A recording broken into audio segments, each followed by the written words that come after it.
Hola y bienvenidos al tercer programa de Lunes de Letras, un podcast donde para todo hay una primera vez. Sí, me habéis escuchado bien, el tercero. Y junto a mí, y como cada semana, están aquí mis compañeros Margot, Gladiador, Winston y Aperón. ¿Qué tal estáis la semana bien? Bueno, en realidad no me interesa mucho. Y va todo bien hasta que salga. Mira, ya tú no cuentas. A ver, contadme el resto. Gladiador se queda sin hablar. Contadme, por favor. Yo todavía no he recibido el dinero en mi cuenta corriente. Estamos en ello. Vale. Estamos trabajando en ello. Vale. ¿El resto estáis satisfechos o no? Yo sigo sin encontrar nada. Joder. Todo bien, todo correcto. Bueno, y después de esta presentación, porque Gladiador está castigado ahora mismo, en los anteriores programas hemos discutido acerca de ciencias, letras y la hispanidad. Pero este tercer programa hemos decidido hablar sobre algo un poquito más ameno, y en concreto lo hemos enfocado hacia uno de los detectives más célebres de la historia. Uno piensa, Hércules Poirot, Ace Ventura, Clancy Bean. No. Uno que vive en Londres, tiene un fiel compañero y a veces es un poquito... entran ganas de pegarle alguna leche. Y en efecto, y para quien no lo haya descubierto, estoy hablando del gran e inigualable Sherlock Holmes. Y antes de empezar, recordar a nuestros oyentes que pueden seguirnos en nuestras redes sociales, Instagram y Twitter, y escucharnos en las plataformas de YouTube y Vox. Y ahora vamos a empezar poniendo en contexto histórico este tema, así que Winston, si tiene el placer de contarnos. Muchas gracias, Trajano. Me gustaría empezar haciendo una pregunta. ¿Podemos considerar a Sherlock Holmes la quinta esencia de la Inglaterra victoriana? Es cierto que si tomamos algunos aspectos, como que viste cual caballero inglés del siglo XIX, encontramos un Londres abarrotado de coches tirados por caballos o con un alumbrado de gas, podríamos pensar que así es. Sherlock Holmes vivió la mayor parte de su vida durante el siglo XIX. Más aún si nos fijamos en el tipo de clientes que tiene. Clase media industrializada, que ha conseguido triunfar gracias a la propia revolución industrial. Pero Conan Doyle no escribió la mayor parte de sus obras durante la Inglaterra victoriana, que recuerdo que fue entre 1837 y 1901, sino que la hizo en la época eduardina, desde 1901 hasta 1930. Es decir, no encontramos un Sherlock Holmes que viva durante el siglo XIX, sino que desarrolla la mayor parte de su obra en el siglo XX.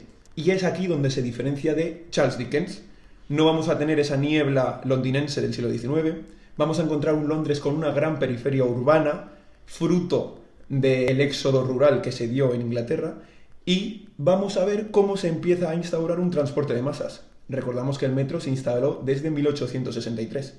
Todas estas características las encontramos en 1000 obras, que luego comentaremos, pero nombro alguna, como La Liga de los Pelirrojos, Las 5 semillas de naranja o El problema final. Dentro de este contexto histórico, me gustaría enfocarlo hacia una pregunta muy concreta. ¿Es Arthur Conan Doyle el verdadero asesino conocido como Jack el Destripador? Bueno, antes de nada, me encanta que me hagas esta pregunta porque es un tema que a mí personalmente me apasiona. Me gusta mucho la saga de Sherlock Holmes y en concreto este caso que a día de hoy sigue sin resolverse. Pero antes de nada tenemos que dejar claro quién es la figura de Jack el Destripador.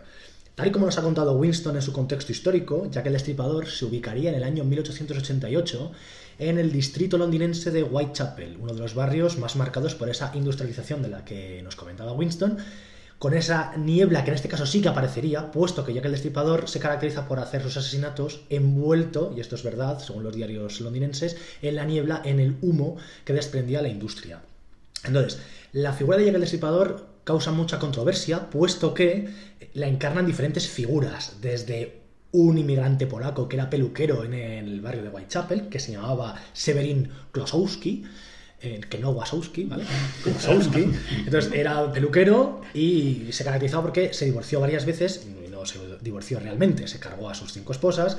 Luego una célebre escritora, Patricia Cornwell, nos apunta hacia un famoso pintor que podría haber sido el propio Jack el Destripador, Walter Skeeter, pero realmente al final viene cuando Jesús María Sánchez González en su blog apunta a que puede que Conan Doyle, el escritor de las novelas de Sherlock Holmes, recordemos que Holmes es un personaje de ficción, podría ser el auténtico asesino. ¿Y cómo llegó a esa conclusión? Por un análisis de la caligrafía, puesto que Jack el Destripador lo que hacía era enviar cartas a la policía riéndose y teatralizando la ejecución de sus víctimas, todas mujeres y prostitutas. Para él, esos asesinatos eran una manera de purgar la sociedad londinense en este barrio tan industrial. Bueno, antes de nada quiero hacer un pequeño apunte, porque el blog es de Jesús María Sánchez González y el que ha hecho este informe policial es Jesús Delgado Lorenzo, un perito calígrafo. Ya sé que igual Gladiador igual ha sentado mal, que lo haya cortado antes, pero bueno, vamos a dejarle que continúe. Me trata siempre como un esclavo, pues claro, pasa lo que pasa, que me lío. En fin, terminando con el tema y gracias a nuestro amigo Trajano, decir que aparte de la caligrafía de las cartas, se apunta a que Doyle podría ser el auténtico asesino, conocido como Jack el Destripador, ya que él era de profesión cirujano.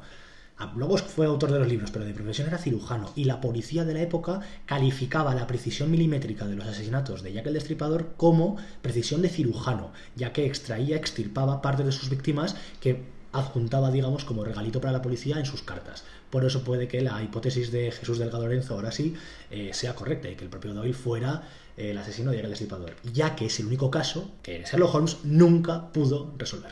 A ver, yo la verdad que es una teoría bastante interesante porque, quieras que no, si pasó de verdad que estuviera metido dentro de la policía ayudando, se estaba riendo de ellos en su cara. O sea, a mí, vamos a dejar aparte la crueldad de los asesinatos, perdón por ello, pero es muy brillante. O sea, no sé qué pensáis, pero a mí me parece una idea alucinante por parte de Conan Doyle, si fuera el asesino, de verdad, que obviamente no se sabe todavía. Y también me parece muy bien que el propio Conan Doyle desviara la atención, incluso dijera que no fuera un asesino, sino que fuera una asesina. Es verdad. A mí eso me parece incluso desviar muchísimo más la atención y más inteligente. No sé si Aperon tiene algo que decir. La verdad es que todo esto es muy interesante, yo no tenía ni idea de la historia, pero es curioso ver cómo el autor, si es de verdad el asesino, cómo tenía la imaginación de hacerse pasar por un detective, ¿no? Yo creo que eso igual le daba la opción de esconder mejor sus asesinatos, ¿no? Porque así aprendía, o sea, digamos que sabía cuál era la mentalidad de los detectives y así podía ocultar sus asesinatos, ¿no? Porque recordemos que Jack Destripador nunca se supo quién es, ¿no? A día de hoy se sigue sin saber. Hay bastantes hipótesis, pero todavía no sabemos quién fue, ¿no? Yo, para terminar con esta sección, quería apuntar a que realmente esto, la inspiración de Jack el Destripador, como que Doyle podría ser el verdadero asesino y lo usara para sus obras y demás, puede recordar a series de televisión de hoy en día, como podría ser Dexter hace unos años, un asesino en serie que investigaba sus propios asesinatos. Con lo cual, oye, no es tan descabellado llegar a pensarlo. Y ahora, dejando a un lado si Conan Doyle fue Jack el asesino Jack el Destripador, Margot nos va a contar el contexto detectivesco de la persona de la que estamos hablando, Sherlock Holmes. Así que adelante, por favor. Vale, ya sé que estabais echando de menos mi aterciopelada voz, pero los Margotiers ya están en su momento culmen del programa. Bueno, yo quería incidir en que probablemente cuando pensamos en detectives, en novelas de detectives, pensamos en Sherlock Holmes como si hubiese sido la primera manifestación de lo detectivesco. Pero lo cierto es que algunos estudiosos han sugerido que algunos textos antiguos tienen similitudes con lo que hoy conocemos como la ficción detectivesca. No sé si habéis leído Edipo Rey de Sófocles, o habéis oído hablar de él, supongo, ¿no? Complejo de Edipo. Yo voy a hacer un inciso alerta spoiler. Edipo Rey se casa con su madre. No me... Se acuesta con su madre. Ay, Dios. Tiene hijos con su madre. No puede ser. No. Y al final muere hasta el apuntador. ¿Qué me estás contando? Pobrecito Edipo, que muere siempre, ¿eh? O sea, a mí me da pena ese Hombre, personaje. Edipo morirá una vez. No morirá siempre. A priori estamos muy de mañanas hoy, ¿eh? Lo siento, vengo de un fin de semana duro. Claro, no es Goku, ¿no? Que bueno. Bueno, el caso es que Edipo Rey descubre la verdad sobre sus orígenes a través de interrogar a varios testigos sobre su historia, ¿no? Sherlock Holmes nace en 1887 y está inspirado en algunos personajes, por ejemplo, de Edgar Allan Poe, pero se ha convertido en el máximo exponente de esta temática. Hoy en día Sherlock Holmes es mundialmente conocido por su brillantez intelectual, por su astucia, por su poder de observación, por su razonamiento deductivo y su conocimiento forense, además de sus habilidades para solucionar difíciles casos legales. Entonces, siguiendo este contexto, me gustaría preguntaros cuál de todos los casos que tiene o que ha resuelto Sherlock Holmes, ¿cuál es el mejor? Yo voy a lanzarme a la piscina diciendo que para mí el mejor es el del sabueso o el perro de los Baskerville. A mí me parece que Conan Doyle ubica el relato de Sherlock Holmes, el caso de Sherlock Holmes de los Baskerville de manera muy brillante, ya que es de los poquísimos casos, por no decir el único, en el que Sherlock Holmes descubre, resuelve e identifica al culpable sin estar en la escena del crimen, en ningún momento. En ese caso, Sherlock Holmes manda a Watson a hacer el trabajo de campo con uno de los niños que había en la mansión de los Baskerville, y con las cartas que Watson le va enviando a Holmes y los telegramas con la información necesaria, Holmes en casa deduce cuál es el culpable. Se presenta en el sitio del crimen, se encuentra con Watson, le salva la vida y en ese momento ya se procede a descifrar al culpable, con lo cual me parece brillante. Yo aquí tengo que hacer un pequeño apunte y he visto o he encontrado en internet que realmente Doyle no escribió este libro, sino que fue su amigo Fletcher Robinson que casualmente murió y Doyle se apropió de este manuscrito. Pero bueno, apuntes aparte, esto es algo de la historia que puede ser verdad, puede ser no verdad. La casualidad. Duras declaraciones. A tomar viento. Bueno, Gladiador, o sea, yo creo que ahí te has columpiado, llevas todo el programa columpiándote. El mejor de todos es el problema final. Es el problema final. Tú sí vas a tener Porque problemas con además, luego si quieres lo vemos. Al final, o sea, es la mejor manera de resolver un caso. Echar una partida de ajedrez. Sí, yo lo hago en mi casa cuando tenemos que discutir sobre quién frega los baños. Echamos una partida de ajedrez. O sea, tú echas una partida de ajedrez con tu enemigo malísimo y quien gane es el que o comete el asesinato o detiene al asesino. Entonces, es la mejor manera, es súper brillante como hace Sherlock, ¿no? Me gustaría apuntar además que el caso que ha dicho nuestro amigo Apeiron refleja claramente, y relaciono con mi tema favorito, la Inglaterra imperial y colonial del siglo XIX. Bueno, yo aquí voy a discrepar de mis dos compañeros, porque en mi opinión el mejor caso es el primero de todos, Estudio en Escarlata, donde Sherlock y Watson se conocen por primera vez. Es el comienzo de esa estrecha amistad que se crea. Además, es un caso en el que hay un enigma donde la principal pista es la palabra rage, que está escrita en una pared con sangre, o sea, encima morboso. En este caso, Watson comienza como una persona escéptica a los métodos deductivos de Sherlock, que están basados en la deducción, pero poco a poco se va convenciendo. O sea, después de cómo Sherlock Holmes descubre al asesino, Watson empieza a creer en su compañero, que acaba siendo un amigo. Y es un caso además que tiene venganza, una historia de pasado, un tesoro, 2 asesinatos, engaños. Es que ¿qué más queréis, por favor? Hombre, lo que vendría ahora sería una escena de Watson y Sherlock y bueno, no vamos a seguir más, vamos a dejar aquí. Sí. No. Por favor, que nos censuran el vídeo. Hay juguetes preescolares delante, ¿vale? No se dice nada, ¿vale?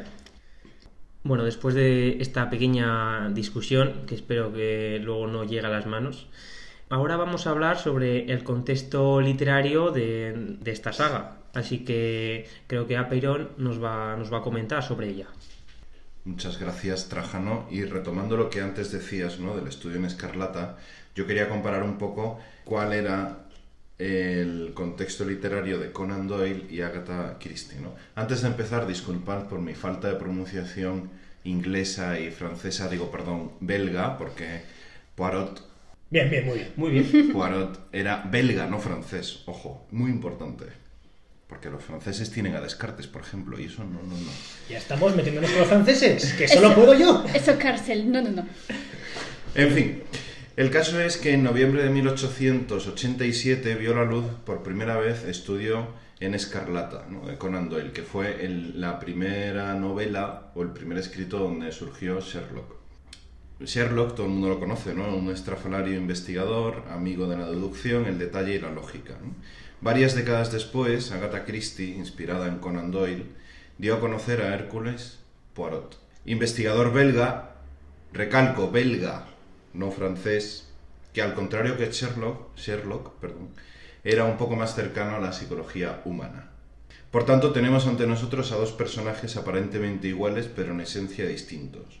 Por un lado Sherlock, con su pipa y su gorra, y por otro a Poirot, con su bastón y el tic de peinarse el bigote.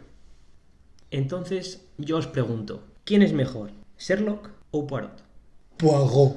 Perdóname. No, tanto te metes conmigo, pues toma. Mira, chaval, que hoy no hablas más, ¿eh? Así te lo digo, como callo. te pongas así... Me callo. Vale, bueno. Entonces, ¿quién es el primero que quiere comentar las diferencias o semejanzas entre unos y otros? Winston, por favor, que yo no puedo hablar. Gracias, Trajano.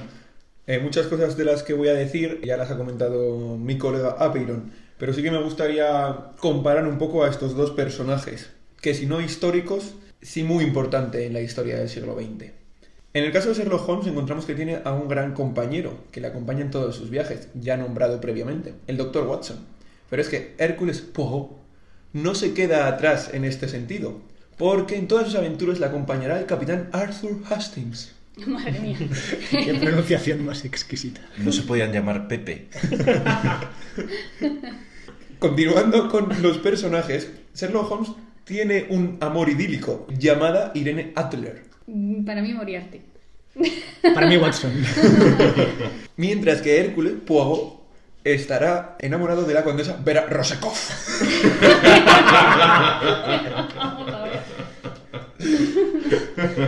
En este sentido, vamos a encontrar que hay muchas características similares.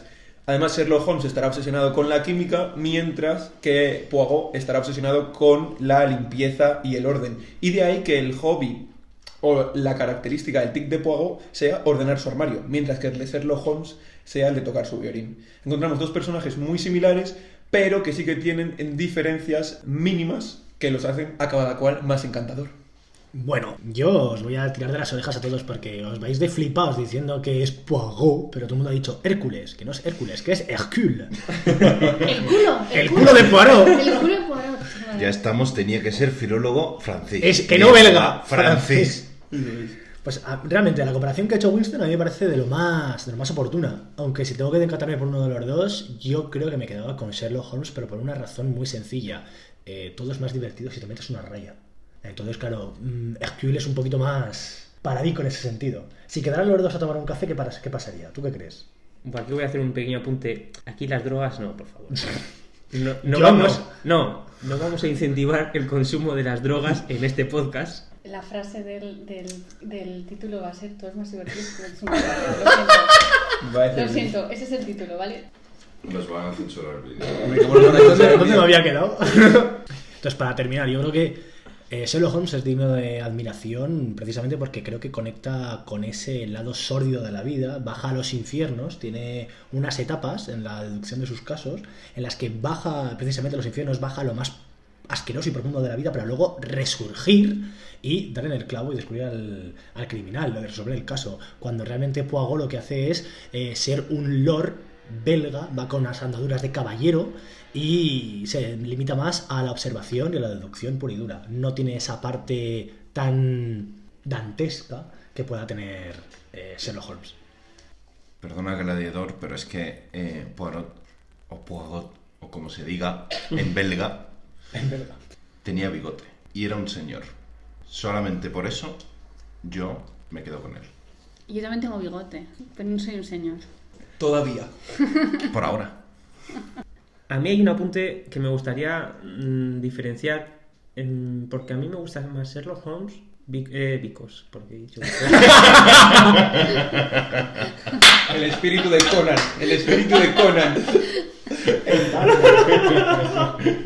Pero por favor, como Apeiron, sin acento. My favorite actor is Sherlock Holmes because Holmes. Sobre todo por lo que me decanto por uno o por otro, que es que Sherlock Holmes es un detective de acción, que no le importa ensuciarse, mancharse, disfrazarse, hacer de todo, mientras que Poirot es más delicado, más teórico, es más de hablar con las personas, son historias más relajadas que no digo aburridas, porque obviamente no, pero que le falta, para mi gusto, cierta acción, y por eso yo me decantaría siempre por el inglés. Y para terminar, vamos a acabar hablando sobre el contexto filmográfico, ya que de Sherlock Holmes se han hecho muchísimas películas y series televisivas, siendo el personaje de ficción que más películas y series se han hecho, con casi 300. Adelante con vuestra mierda, por favor.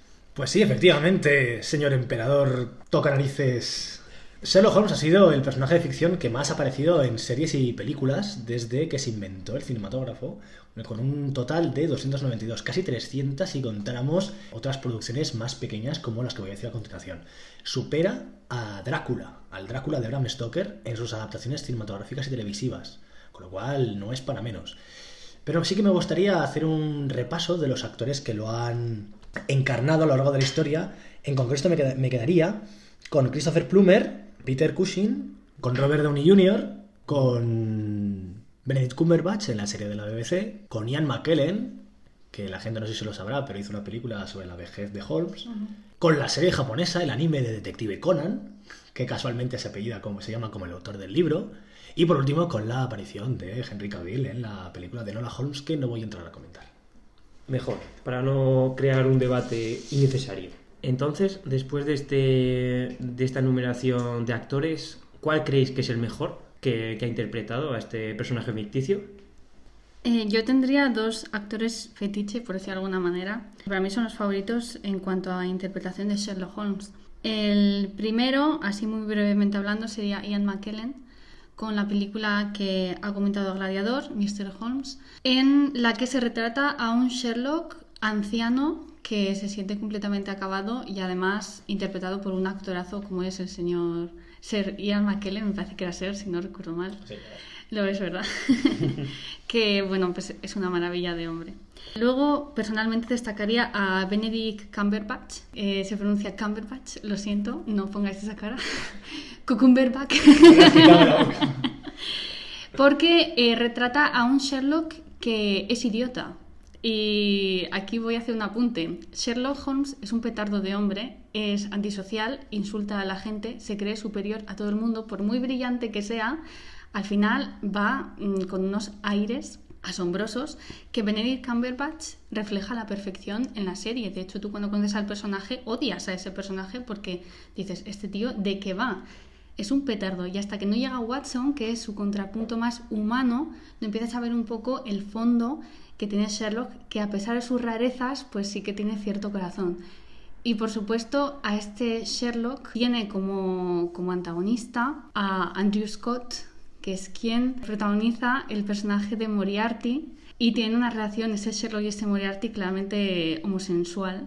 Quieras o no, Sherlock y Moriarty se dan besitos bajo un arbolito, y en esta serie se refleja a la perfección. Y por eso esos son mis dos actores favoritos de Sherlock.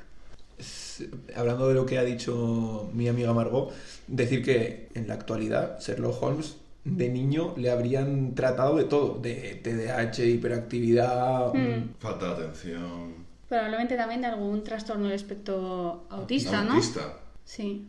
Después de esta clase magistral de actores, que yo la mayoría desconozco sus nombres, yo me quiero centrar en uno de ellos que a mí me parece que refleja bastante bien la personalidad de Sherlock, ¿no? Que, como bien ha dicho Margot, pues es alguien soberbio, casi autista, ¿no? Que se desliga de la sociedad y que todo lo humano le da asco directamente, ¿no? Yo creo que eso está bien reflejado en la película de Robert Downey Jr., donde aparece un Sherlock muy soberbio, ¿no?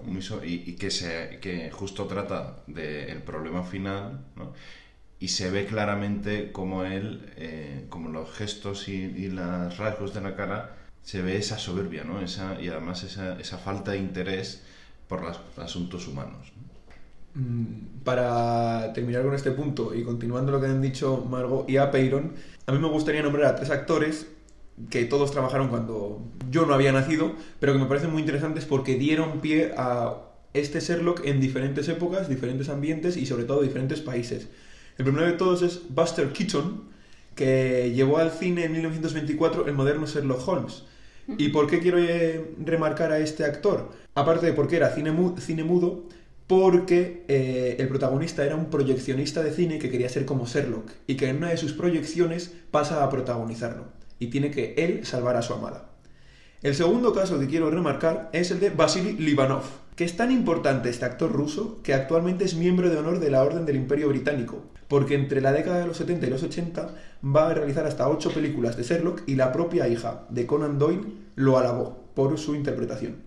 Y por último, creo que no nos podríamos ir de este pequeño apartado sin nombrar a Jeremy Brett, el más grande Sherlock Holmes de la historia, el que más veces lo ha interpretado a lo largo de 10 años durante 42 capítulos de una serie de la BBC, que solo acabó con él la propia muerte. Vamos a concluir cada uno en lo que nos ha parecido Sherlock Holmes. Así que, Margot. Yo voy a ser muy breve como todas mis conclusiones y voy a reivindicar la pareja Moriarty y Sherlock como nuevos íconos gays. Porque con Irene Adler, como es mujer y tiene el mismo intelecto, sí que hay romance, pero con Moriarty no me lo creo. Con Doyle no me lo creo. Pues yo quería reivindicar el valor de Sherlock sobre Poirot o que el filólogo francés, que no belga, francés, me corrija. Pero para mí Sherlock es el origen de un nuevo concepto de saga policíaca, ¿no? Y yo creo que la esencia está en Sherlock. Pues a mí me gustaría terminar, y ya me callo, no me mires así, Trajano, ya me callo. Menos mal. Diciendo que lo que contaban hace un momento mis compañeros acerca del espectro autista y de los trastornos que habría tenido un joven Sherlock Holmes en la sociedad actual. Sherlock Holmes, el problema que tiene realmente y lo que hace tan brillante es que la inteligencia, el intelecto, su capacidad para ver el mundo desde otro punto de vista y con otros ojos le hacía ser como era, pero inconscientemente. No soportaba la torpeza humana, con lo cual no era de extrañar que como él veía el mundo y resolvía los casos y trataba a la gente como la trataba, era porque no se le podían equiparar, no encontraba a nadie lo suficientemente cercano a su intelecto. El único que fue, como ha dicho Peyron, Moriarty, y acabaron llegando a las manos. Simplemente añadir que todos, en algún momento de nuestra vida, hemos querido ser como Sherlock Holmes o tenemos un Sherlock Holmes dentro de nosotros a la hora de afrontar los problemas, esa frialdad, esa objetividad y sobre todo callar bocas y pasear nuestro miembro viril por la cara de algún enemigo. Y para terminar, mi conclusión es que Sherlock Holmes es probablemente el mejor detective de la historia por delante de otros muchos que hemos comentado, pero era un poquito subnormal. O sea, con todos mis respetos. Perdón, gladiador. Sé que te ha ofendido. Pero... Trajano, ese tipo de palabras en este podcast no las admitimos. Bueno, eso... Que aquí el que manda en ese aspecto soy yo, así que... No, pero creo que era una persona que no se adaptaba bien a la sociedad debido a que era un genio.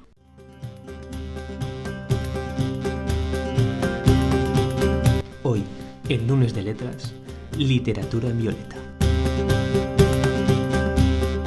Hoy, aprovechando que es mi primera sección, quiero empezar por el principio, por el primer autor conocido de la historia.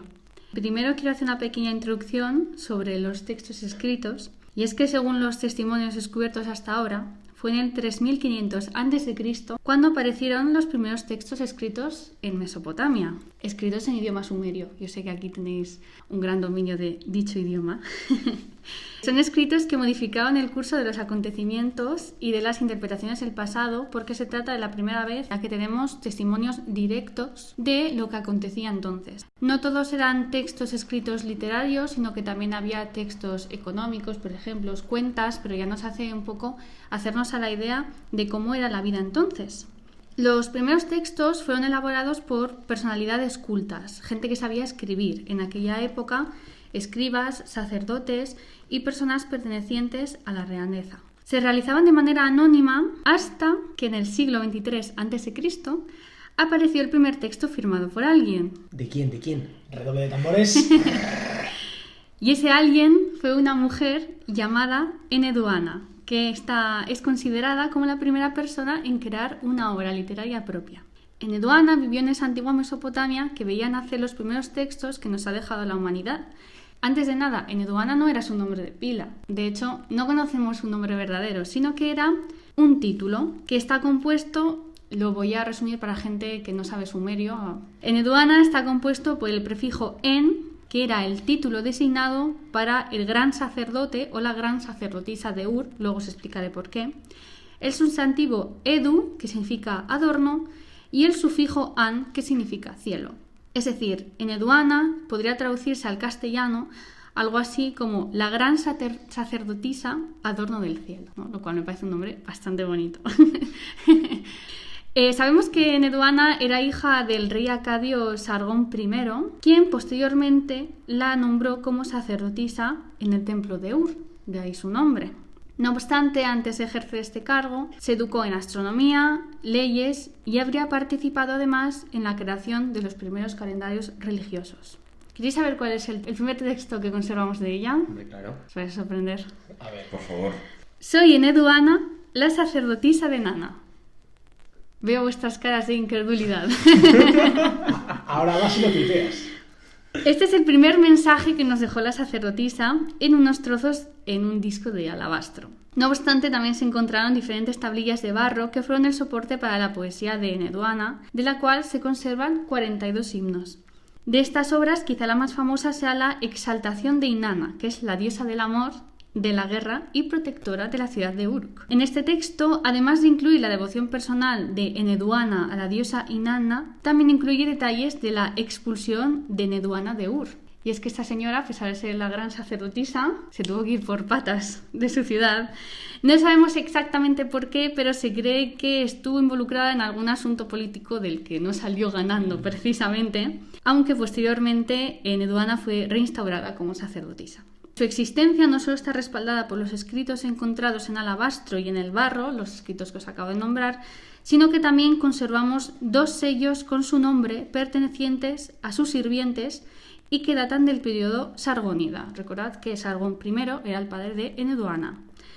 Estos sellos se encontraron en el cementerio real de Ur. ¿Por qué Eneduana habría sido capaz de leer y escribir a diferencia de otras mujeres contemporáneas y posteriores a ella de otras civilizaciones?